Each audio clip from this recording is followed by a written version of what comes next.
Então, gente, continuando, muitas coisas acontecem na vida da gente, a gente não sabe por quê, mas Deus tem um propósito na vida de todos nós. Então aqui eu vou continuar contando um pouco da história da minha vida para vocês. Em primeiro lugar, continue se inscrevendo, continue deixando seu like, compartilhe e me ajude para que meu canal cresça. Então é isso, continuando a contar a história da minha vida. Essa história é verídica porque essa história é minha. Então eu tenho toda a autonomia de falar tudo o que aconteceu. Então foi assim. Antes daquela história que eu estava contando para vocês, da minha fuga, teve muitas coisas que aconteceram. Então isso eu quero contar para vocês. Eu passei naquele lugar que eu mostrei no vídeo anterior, eu passei 5 anos da minha vida. E 2 anos eu passei na casa de outras pessoas, também familiares. Onde ali eu vivi uma situação de babá. Essa senhora tinha muitos filhos pequenos, e aonde eu fui lhe ajudar a criar as crianças, a cuidar das crianças. E tudo o que acontecia era eu que tinha que fazer. Eu ficava com as crianças para cima e para baixo. Eu era chamada de mãezinha. Eu só saía de casa se levasse criança no colo comigo. Aí de mim se reclamasse de alguma coisa, se reclamasse de qualquer coisa que fosse. Um dia, eu estava cansada de todos os santos dias. Eu tinha que descer. Naquela época, a gente lavava roupa na beira do rio. E eu tinha que descer com uma baciada de roupa na cabeça para lavar. E nesse dia eu estava meio rebelde, estava meio cansada de tudo. E fui reclamar. Eu falei, todo dia eu tenho que lavar roupa, todo dia. Sabe o que ela fez? A mãe das crianças me deu um empurrão. E eu caí para um lado e a bacia de roupa para o outro lado. E quase que eu caí por cima de umas pedras que tinha ali. Gente, não era fácil a minha situação. E lá faltava muita comida, era um lugar muito escasso. Era um lugar de terra firme, aonde é mais difícil o peixe. Tem praia, o rio é muito bonito, o rio é água preta, água escura, Rio Negro. E era muito lindo aquele rio, é muito lindo até hoje. Só que ali era pouca comida, nós não tínhamos muito acesso a peixe.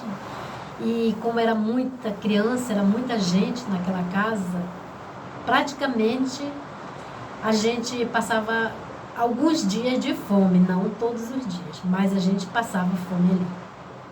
Tanto é que um dia ela fez uma plantação de tomate e aqueles tomates ela fritava para a gente comer com macarrão da escola. Era tudo que a gente tinha para comer às vezes. E era muito difícil peixe, por causa principalmente quando o rio estava baixo.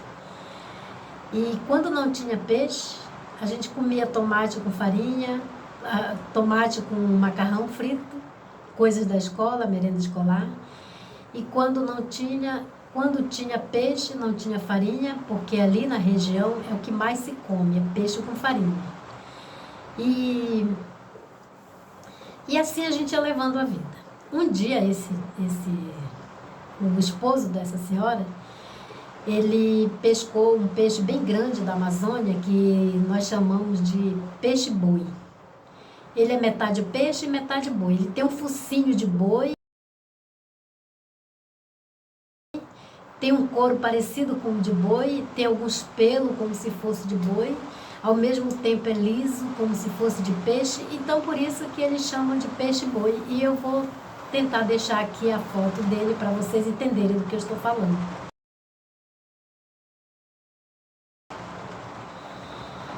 Então é isso. Quando ele chegou com esse peixe, era como ali era tão difícil comida para todos, não só para a gente, como para todos os da região ali, todo o pessoal vieram querer comprar o seu pedaço. E ele saiu vendendo. A esposa dele chegou até a brigar depois. Por que você vendeu todo o peixe sabendo que a gente não tem comida? Mas aí, né, ele tinha um bom coração, ele tinha que alimentar toda a comunidade. E aí o que sobrou foi aquelas abas, as abinhas do peixe e o rabo, a rabada do peixe. Ele colocou lá no cercado para secar, talvez aquilo ali, e ela pegou de lá, passou sal em tudo e levou para casa, para a gente comer, porque naturalmente ia faltar comida logo logo. E o que aconteceu? Quando acabou aquela comida logo, que não demorou muito para acabar, porque era pouco, né? Ele tinha vendido quase tudo. Eu, gente, tinha que sair, que me levantar 3 horas da manhã para cortar aquele couro, porque cada dia que ia secando ia ficando mais duro. E tinha que cortar tudo em cubinho para colocar, fazer o fogo. O fogão era a lenha, não tinha fogão a gás ali. E eu tinha que ficar alimentando aquele fogo das 3 horas da manhã até o meio-dia para conseguir amolecer aquele couro, de tão duro que era aquilo.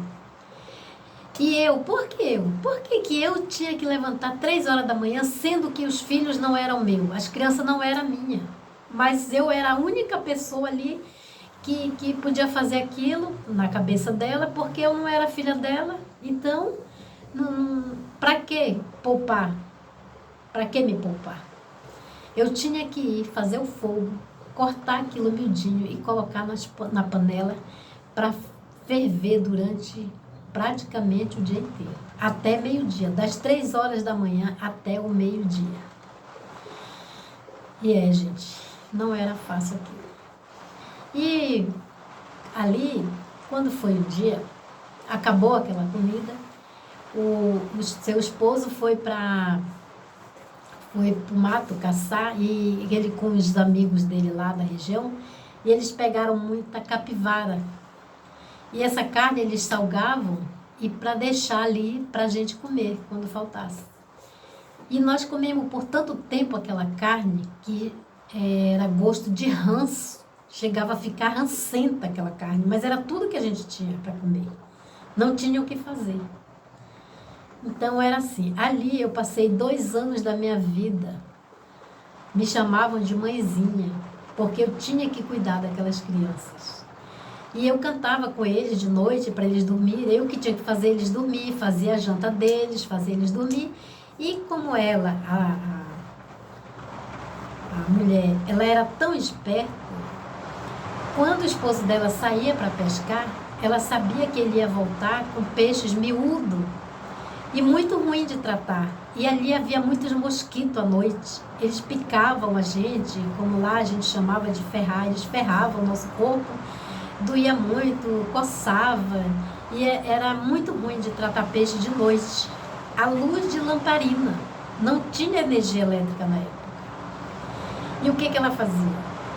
Quando ela via que ele estava para voltar do trabalho, da pescaria, ela simplesmente catava todas as crianças e ia fazer as crianças dormir. Porque esse trabalho era meu. Mas como ela sabia que ele ia voltar com peixe para cuidar, ela me deixava ali e ia cantar com as crianças, que era para eu cuidar do peixe. Eu tinha que fazer isso. Aos meus 10, 11 anos de idade, era isso que eu tinha que fazer. Cuidava todo o peixe, fazia janta e claro que nessa hora que já estava pronto, ela já vinha jantar porque as crianças já estavam todas dormindo. É como se eu fosse a mãe daquelas crianças, né? Então era assim. Eu fazia merenda escolar, como eu já falei, ela dava aula, eu tinha que fazer tudo, tinha que fazer dar certo tudo para as crianças que na hora do recreio eles iam lá para merendar, eu tinha que colocar comida nos pratos deles. E era assim, naquela época eu já vivia como se eu fosse uma pessoa adulta. Lazer nenhum. O meu lazer era com as crianças no colo. Um dia eu ia para lá, para a igreja, né, pessoal, na época da festa, todo mundo alegre, brincando, se divertindo.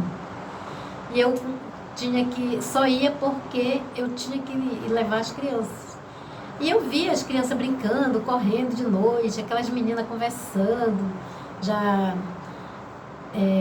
conversando ali com as outras crianças. E eu lá, pessoal, embalando as crianças para dormir.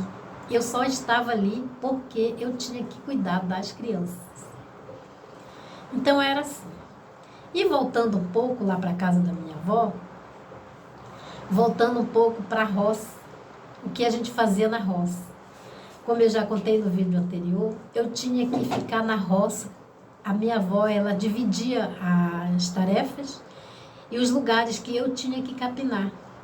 Então, como eu não sabia, não tinha prática naquilo, eu sempre ficava para trás. E hoje eu fico lembrando e imaginando. Já pensou se um bicho chega ali, me pega, me come ali? Ninguém ia ver, ninguém ia saber. E eu pensava até que eu tinha fugido, alguma coisa assim. Porque ali é dentro da floresta amazônica. Ali não tem para onde você fugir. Ali é literalmente, se você correr o bicho pega e se você ficar o bicho come. Não tinha muito o que fazer. Um dia, nossa avó chamou eu e meu irmão para a gente juntar castanha dentro da floresta. Castanha do Pará, que chamam de castanha do Brasil.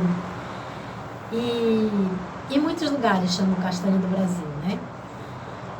E nós saímos para ir atrás dessas castanhas, os ouriços grandes, que se aquilo cair na cabeça de uma pessoa, já era. Aquilo ali mata na hora. As árvores são muito grandes. Entendeu? As árvores são muito grandes, gente. E nós saímos nesse dia, eram umas 9 horas. Mais ou menos umas 9 horas da manhã, para pegar essas castanhas. E cada barulho que a vovó ouvia, nós íamos entrando na mata. Eu, ela e o meu irmão. E quando chegou um determinado momento, mais ou menos meio-dia, nós já estávamos com nossos paneiros cheios, que lá a gente carrega paneiro na costa. Paneiro é como se fosse uma grande mochila que você coloca as coisas para levar embora. E os nossos paneiros já estavam quase cheios. A vovó falou agora, vamos embora, que está na hora.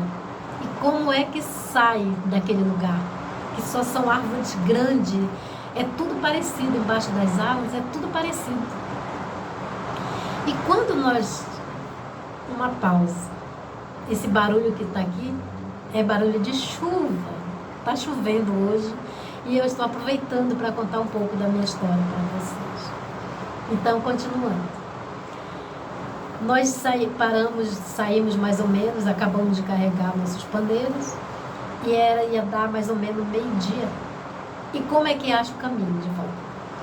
Começamos a procurar, a minha avó falava, é por aqui. E meu irmão falava, é por aqui. E eu sozinha pensava, quem eu sigo desses dois? Quem que eu vou seguir dos dois? Porque eu não tinha opinião, eu não sabia opinar nada, porque eu não sabia mesmo o que fazer dentro daquele mar. Meu irmão falava que era por um lugar, minha avó falava que era por outro. E como ela era bem mais experiente, ela olhou para um lugar onde estava uma clareira bem grande. E ela pensou, ali foi aonde fulano tiraram madeira para alguma coisa e tal. Vamos nessa direção. E fomos na direção. De lá ela já sabia. E não é que deu certo. Chegamos no lugar onde estavam começando a cortar as árvores naquele lugar. E era uma clareira bem grande que abria na mata. Sabe que horas nós conseguimos pegar a estrada de volta? Ia dar 6 horas, gente. E na mata, 6 horas já está escuro. Chegamos na nossa tapera, onde nós trabalhávamos, durante o período que nós estávamos na roça. Já era quase 8 horas da noite, já chegamos escuro. Imagine se nós se perdêssemos naquele mato ali. Nós estávamos sujeitos a ser comidos por onça, por cobra, porque ali é a floresta amazônica, né?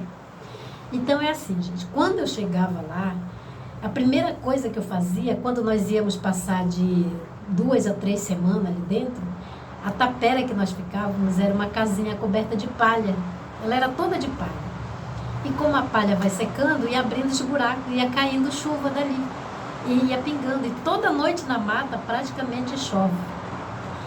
E para não me levantar à noite pingando de água, a primeira coisa quando eu chegava ali, o que eu fazia era pegar folha de bananeira e tampar os buraquinhos da onde eu ia dormir, em cima da minha rede. Aí eu fui ficando mais esperta. Então é isso. E eu passei um episódio ali que também eu quero contar para vocês, que foi um livramento. Foi um grande livramento. Eu estava ali, perto da tapera, tinha um riacho que passava água, como se era água bem clarinha e gelada. E eu acho que aquela água é potável, porque dali nós bebíamos água, tomávamos banho, e era água corrente. E nunca ficamos doentes com aquela água. E era uma água muito clarinha e gelada. E um dia eu estava ali, fui lavar minha roupa, e quando eu fui chegando ali, eu vi um miado bem forte, parecia um gato grande. É como se fosse o miado de um gato.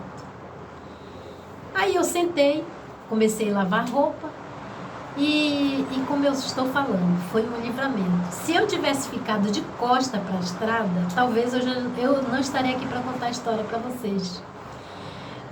Eu sentei de frente para a estrada e fiquei lavando a roupa. Quando eu dei de cara com aquele bicho, olhando para mim com aqueles grandes olhos amarelos, e era uma onça preta, uma onça enorme, preta, estatelada, olhando para mim.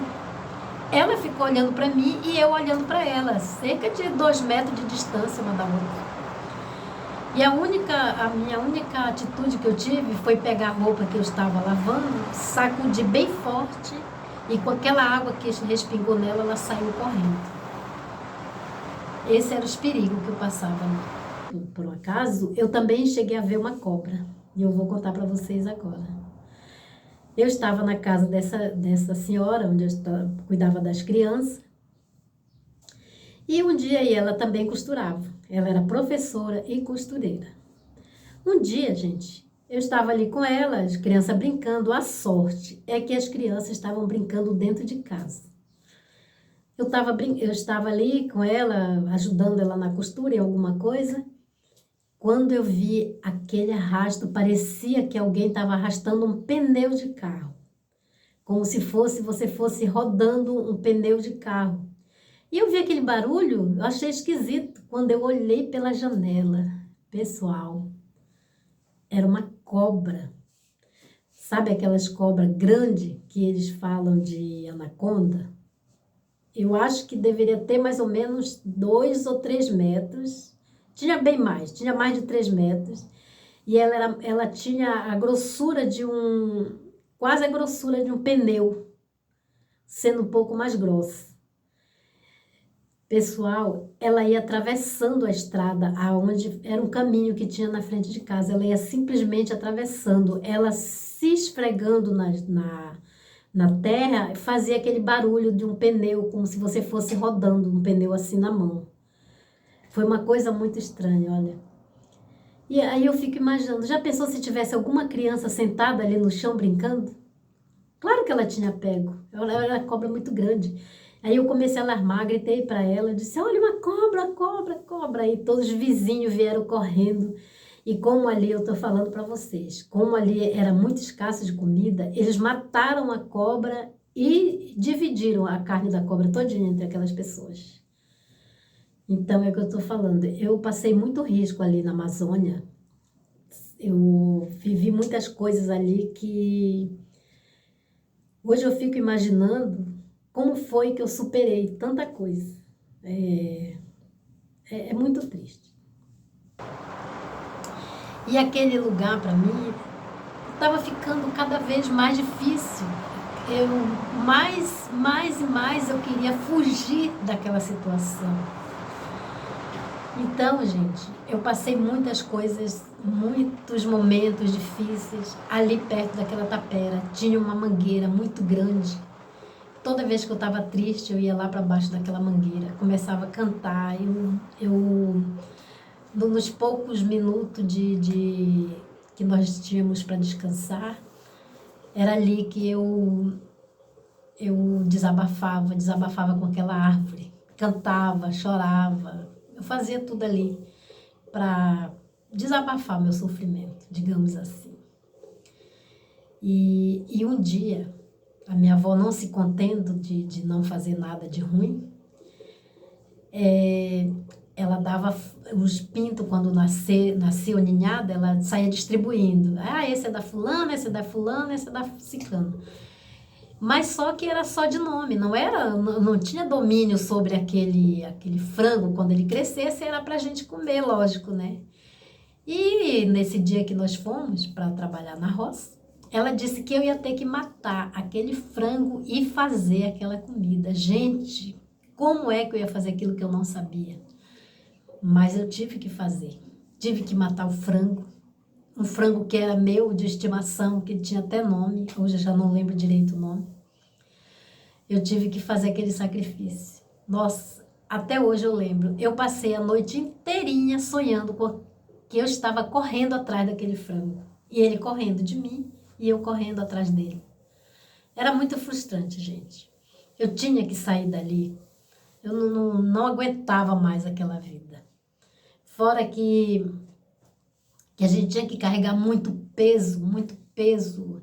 Tínhamos que transportar, depois de pronta a farinha, as coisas que nós fazíamos ali, nós tínhamos que transportar cerca de meia a 1 hora por dentro da mata para levar até a canoa. E depois que chegássemos na canoa, dávamos 2, 3 viagens cada um, porque era muita coisa. E na volta para casa nós passávamos um dia, às vezes, saíamos de lá 5 horas da manhã e chegávamos em casa 6, 7 horas da noite.